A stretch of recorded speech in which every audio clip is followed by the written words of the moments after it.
All right, so today we're going to be talking about how to add items that are auxiliary, how to limit out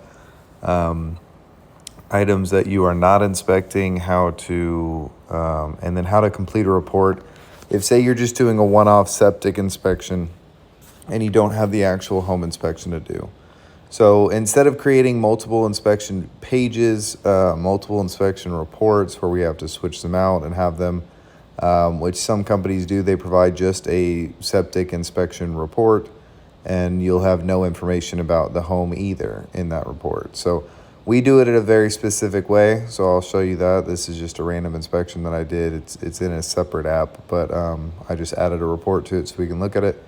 So you would go into the report section. Here you have your standard inspection. If you're just doing a septic, you would click this Add Section button at the bottom that you can see is lit up in blue. Add Section, and you can add any one of these optional sections to it. Let's just go through it. So optional systems, general imperfections. These are used for cosmetic issues. If you're going around a house and you want to help the client out even more, you want to show out where there's chipped paint, maybe it's a new build, that's where you put general imperfections. Landscape irrigation system, swimming pools and spas, septic, water well, pre-pour inspections. So this is the pre-foundation inspection of the rebar, the framing, all of that good stuff. Pre-drywall inspection, same concept, just later on in the building process. And then you'll also see things like this last one called IGO inspection for Axiom.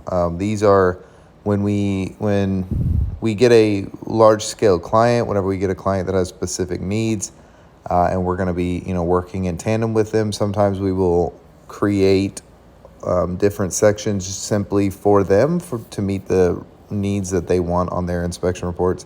That's what this IGO inspection is. It's a company that we've created a relationship with. They give us inspections, and in return, they want specific things in the report on top of a regular report. Usually, it's just generic photos of the home for an investor.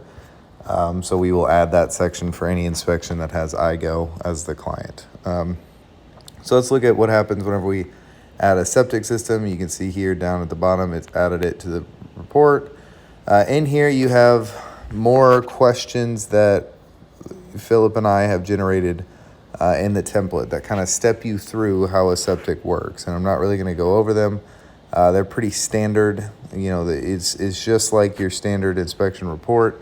You have what type of tank is it. You have photos of the septic tanks. You can split them up into trash tanks, pre-treatment tanks. Understanding these templates for each of the sections for the auxiliary items that we offer is crucial. So, it's like with pools, it's like with wells, you'll have different questions. You'll have different deficiencies in here. It's good to get accustomed to these sections. And they work just the same way. As you fill them out, you'll have to answer all the questions for them to turn green. And then you'll see that this section will turn up green on your report once you've completed it. So the difference with this is if it is a one-off septic inspection, you are not going to answer any of the other things. You're not going to answer information, structural, electrical, anything to that regard. But the report will not allow you to publish it until these things are all green. So structural has to be green, electrical has to be green. So what you're going to do for this is you're going to go through each section, and like general, you're going to have a bunch of questions in here that typically you would answer. In this inspection, since it is simply a septic inspection, we delete everything. General, you can fill out. If you want to say it's a single family traditional, just to give them a feel for the house. But the goal here is to get everything to pop up green like thermal just did. You'll see in structural, I'll show you real quick. So foundations, you have this type of foundation. So it will not turn green until you have answered it. But I don't want to answer it because I'm just doing a septic inspection. I don't want anything to say that I looked at the foundation.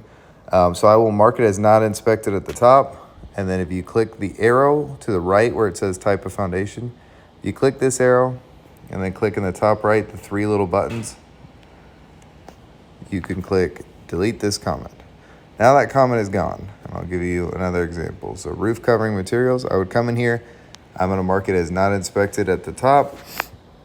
I don't want them to think that I looked at the roof at all. This is a one-off septic inspection. So I will click the side part. I will click the top right 3 buttons. I will click delete comment. And you're gonna go through each section and delete all of the comments in that section. And you can see now that roof covering materials has lit up green. You will do this for everything. Fireplaces, photos of the fireplace has to be answered. Delete the comment, not inspected. Now you'll see that fireplaces is green. So once you do that, the report will say 100%. You'll have a lot of not inspected items in there, and you'll have a completed septic inspection item in there. And then it will allow you to publish the report to your client.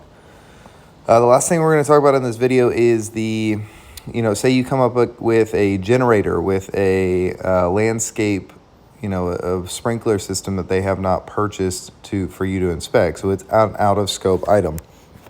To do this, you would go to add section. This is where that top optional system comes into play. You would click the optional systems. Then in the optional systems, you can see here it's been added as VI. You click that. You would click the add item button. And here's where you can see that we have specific things: outbuildings, swimming pools, landscape irrigation, private wells, sewage disposals, built-in appliances, things that you don't inspect. So if they have a swimming pool and they don't purchase the swimming pool inspection, you would put in a swimming pool. You would come in here, you would mark not inspected, and then the limitation is already checked that the swimming pool is out of the scope of the inspection. You would add an item for things like generators. I believe they're under other.